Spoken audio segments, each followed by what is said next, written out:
Don't forget to like the video, share your thoughts in the comments section, and subscribe to the channel to stay updated with our latest stories.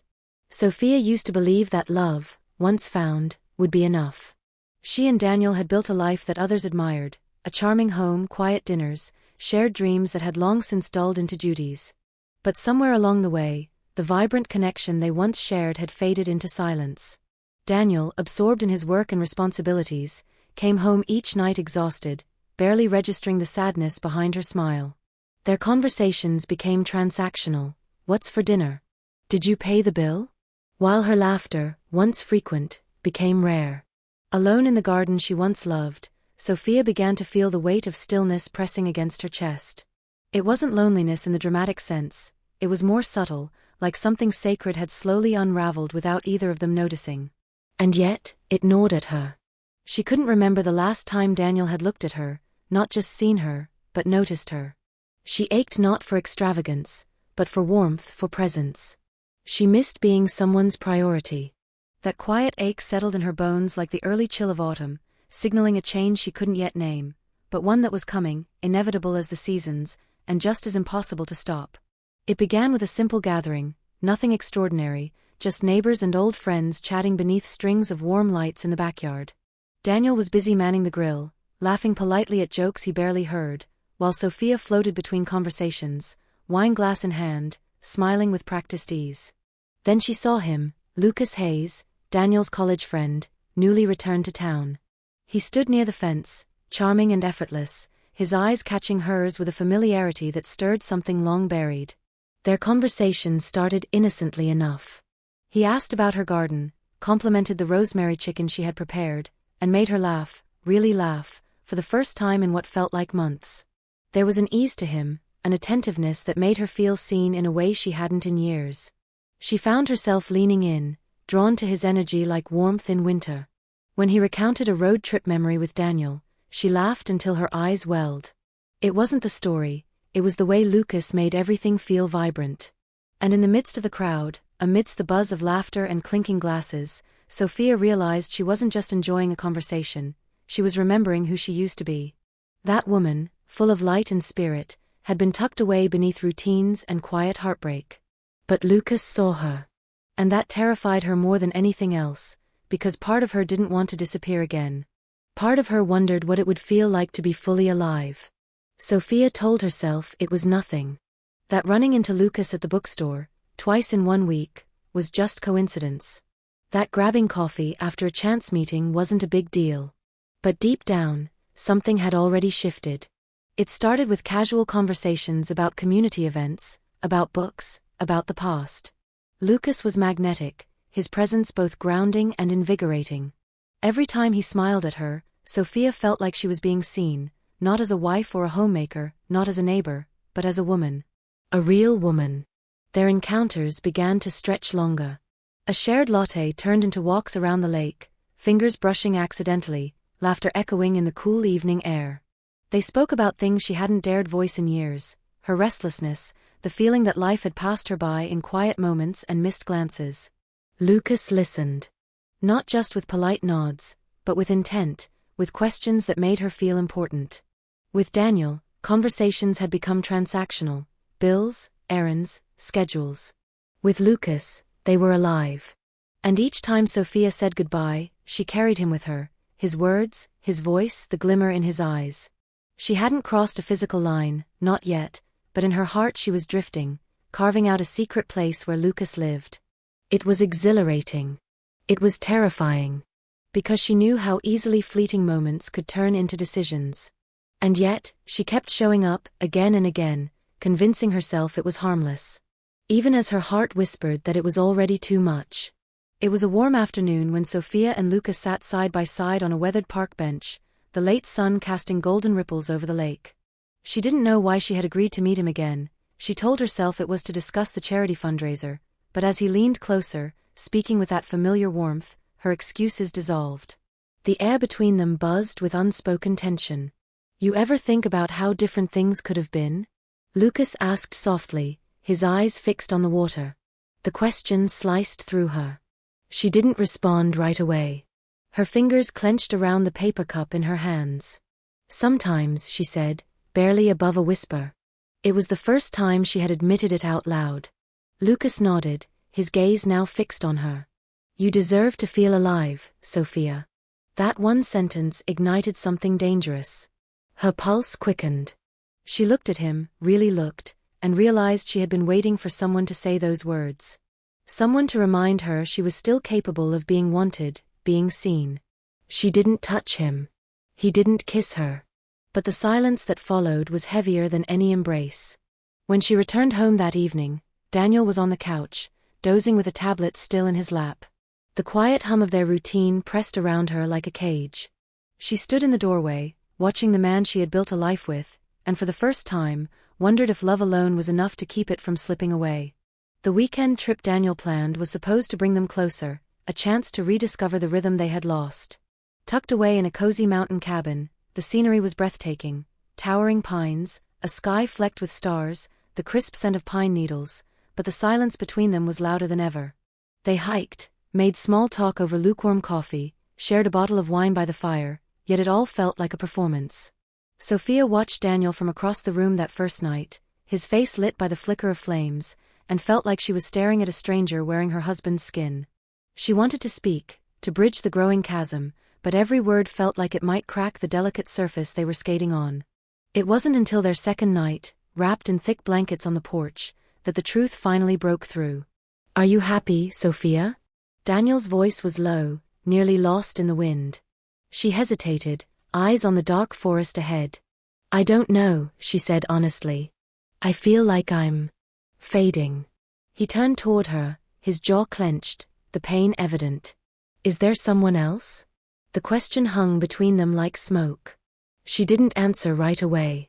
Her silence was an answer on its own. When she finally whispered, I'm sorry, he stood and walked back inside. That night she lay awake, staring at the rafters, wondering how something so steady, so certain, could feel so close to falling apart, and whether love could be salvaged once trust had begun to fracture.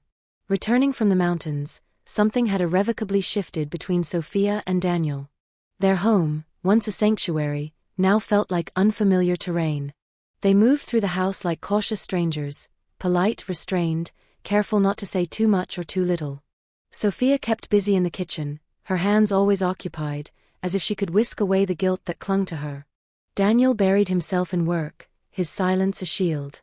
Nights were the hardest. They shared a bed but not warmth. Their backs turned, breaths shallow, like the space between them might swallow what remained of their bond. Sophia knew she had to let go of Lucas. It wasn't just about the affair, it was about her reclaiming the part of herself that had drifted into someone else's arms. So she met him one final time. The same cafe where so many of their stolen moments had unfolded now felt colder. Lucas greeted her with a hopeful smile, but Sophia's heart was heavy. This has to end, she said, her voice trembling. I chose my husband.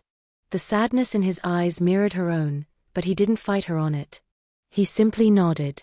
Then I hope he realizes what he has. Walking away from Lucas was like severing a part of herself.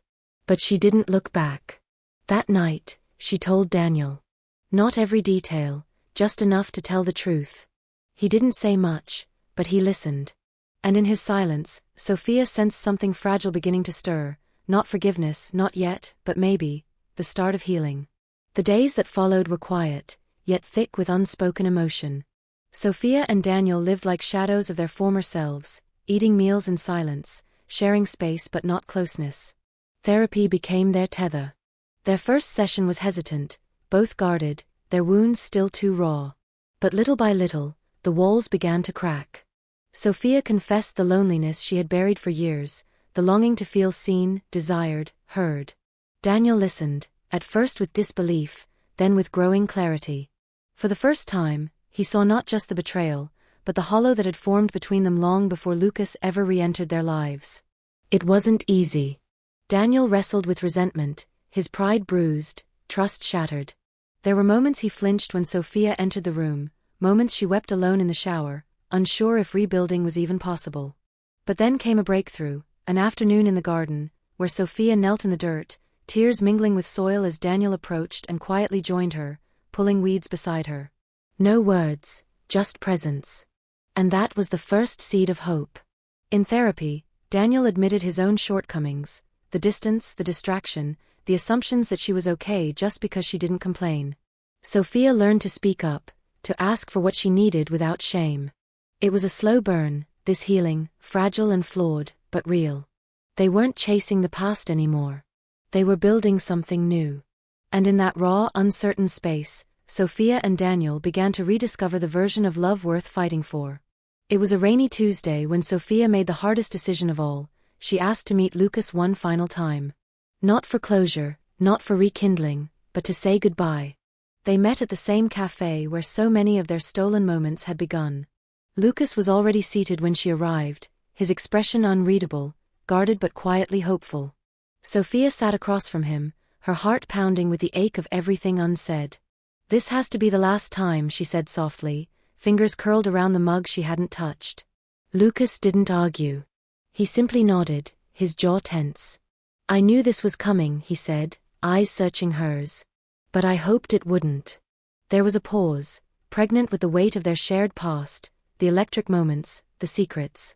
"You reminded me of who I used to be," Sophia said, voice trembling. "You woke something up in me I thought I'd lost forever. But I can't keep chasing what made me feel alive if it costs me everything else I've built." Lucas's eyes softened, the pain visible but laced with understanding. "I never wanted to hurt you. Or him." She reached across the table, placing her hand over his for one brief, lingering moment. "I'll always be grateful for you," she whispered. "But I need to find my way back. To my marriage. To myself." Then she stood and walked away, the door closing behind her like the final note in a bittersweet song. And just like that, the chapter ended.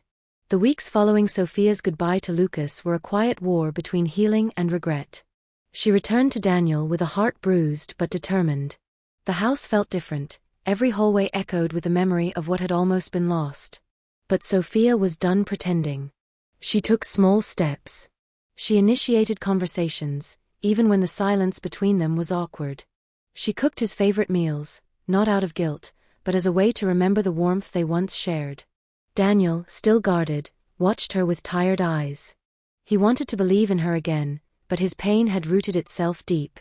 One night, as they sat on the back porch watching the sun melt into the horizon, he finally spoke. "I don't know how to stop replaying it all in my head," he said, voice low. Sophia reached for his hand without hesitation. "I'm not asking you to forget," she whispered, "just to let me earn your trust again." And so their healing began, not with dramatic promises, but with long walks, honest conversations, shared silence and tearful confessions. Therapy sessions laid bare all the emotional debris they'd ignored for years. Sophia learned to stop burying her restlessness and start articulating it. Daniel stopped assuming stability meant happiness. Slowly, they started to laugh again. Not the laughter of denial, but the laughter of people who had survived a storm and were still standing. It wasn't perfect, but it was real. And Sophia realized, for the first time in a long while, that sometimes, rediscovery begins with ruin. Months passed, and slowly the cracks in Sophia and Daniel's marriage began to fill, not with promises, but with presence. Their once fractured love was being reshaped, not into what it had been, but into something deeper, weathered and honest. They no longer tiptoed around difficult topics. Instead, they leaned in. Therapy sessions grew rawer, exposing wounds from far before Lucas ever entered the picture. Years of silence, of buried disappointments, of pretending things were fine when they weren't. Daniel, once emotionally unavailable, started to open up. He shared how invisible he'd felt, how the weight of being the provider had slowly crushed his desire to be the partner. Sophia listened, truly listened, not with defensiveness but with empathy. She began to understand how her own longing for connection hadn't been about another man, it had been a symptom of years of emotional starvation. Slowly, they began to enjoy each other again. A hand on the back while washing dishes. A joke shared in bed. A walk through their neighborhood where the silence was no longer filled with tension, but comfort. Lucas had become a ghost, still present in memory but fading. One rainy afternoon, as they sat by the window, Daniel reached for Sophia's hand. "I'm glad you stayed," he said. And in that moment, Sophia knew she didn't regret choosing Daniel. Not because it had been easy, but because they had fought for this, for the messy, imperfect, quietly beautiful second chapter. Love had come back to them, not with a bang, but as a whisper they had finally learned to hear. The true test came one crisp autumn evening, when Daniel finally asked the question that had been simmering beneath their fragile peace. Do you still think about him? The fire crackled in the hearth, casting flickering shadows across Sophia's face. Her chest tightened, her fingers tightening around the rim of her mug. She had prepared herself for this moment, rehearsed honesty in her mind over and over, and yet when it arrived, the weight of it felt unbearable. I do, she admitted softly, her voice a tremor in the quiet room. Not because I want to be with him, but because he reminded me of who I used to be. Daniel looked away, pain flickering in his eyes, not from jealousy, but from a deeper ache, the fear that he had lost that version of Sophia too. She reached for his hand across the coffee table. Lucas was a spark, she whispered, but you're the fire I built my life around. I forgot that for a while. Daniel's shoulders slumped, some of the tension draining from him. I want to be enough again, he murmured. You've always been enough, she said, her eyes meeting his, full of tears and truth. I was the one who stopped showing up. In that moment, something shifted again, not a resolution, but a reckoning. They didn't pretend healing would come overnight. But they had faced the ghost together, and it hadn't broken them. If anything, it gave them a new reason to keep choosing one another. Day by day. Choice by choice. Weeks passed, and Sophia worked tirelessly to rebuild what she had nearly destroyed. Her mornings began earlier, fresh coffee brewed before Daniel even stirred, soft music playing while she made breakfast. It wasn't about grand gestures anymore, it was the quiet, consistent moments that mattered. She started writing him notes again, slipping them into his briefcase or taping them to the bathroom mirror. I believe in us. Thank you for staying. It wasn't easy. Some days Daniel was still distant, guarded. There were times he flinched at her touch, or when silence between them felt heavier than ever. But he showed up. He was trying to. They both were. One night, after a long walk under a sky painted with stars, Daniel stopped at the porch before going inside. You've changed, he said quietly. I can see you trying. And I want you to know, I see it. His words cracked something open in her. She nodded, emotion swelling in her chest. I'm not the same woman I was a year ago, she whispered. But I'm becoming someone who deserves you. They stood in the doorway, hands intertwined, the air between them no longer filled with doubt but with something softer, something warmer, hope. Sophia still thought about Lucas sometimes, not with longing, but as a reminder of the edge she'd walked. She had nearly lost everything chasing something fleeting. Now with Daniel, every laugh, every shared dinner, every bedtime routine was a promise kept. She had chosen this life, and finally, she was ready to cherish it fully. Months had passed since Sophia had last seen Lucas, and life in the Carter home had settled into a quieter, more intentional rhythm. The air no longer crackled with unspoken fears, but with hard-earned understanding. Yet life, with its curious timing, had one more test in store. One breezy Saturday afternoon at the local farmer's market, Sophia spotted him. Lucas. Standing by a stall of wildflowers, casually dressed, alone. Her breath hitched, but not from longing, more from the surprise of a chapter she'd closed suddenly reappearing. Their eyes met. A nod. A hesitant smile. He walked over. Sophia, he said gently. You look different. Happier. She nodded slowly. I am. Silence lingered, not uncomfortable, just full of things that didn't need to be said. I've thought about that summer, Lucas admitted, his voice low. Not with regret, but with clarity. I hope it helped you find what you needed. Sophia looked at him, really looked. He wasn't the same either. Less mysterious, more grounded. It did, she said, her voice calm. But what I needed wasn't escape. It was to come back to myself. To Daniel. To the life he almost lost. Lucas nodded, a small smile tugging at his lips. Then I'm glad. They parted with no promises, no tension, no lingering glances. Just peace. That night, as Sophia sat on the porch with Daniel, her head resting on his shoulder, she told him she'd seen Lucas. And? He asked. She squeezed his hand. I walked away. Again. And I didn't even have to think twice. In today's fast-paced world, it's easy for emotional distance to quietly build within relationships, often masked by routines, work stress, and unspoken needs. Sophia's story is a reminder that love alone isn't always enough. Communication, presence, and emotional honesty are vital. If you're feeling lost or disconnected, don't wait for a crisis to spark change. Talk openly, listen deeply, and be willing to grow together. Temptation may offer momentary escape, but true fulfillment lies in nurturing what you've built. Choose intention over impulse, and remember, fighting for your relationship means first being honest with yourself about what you truly need.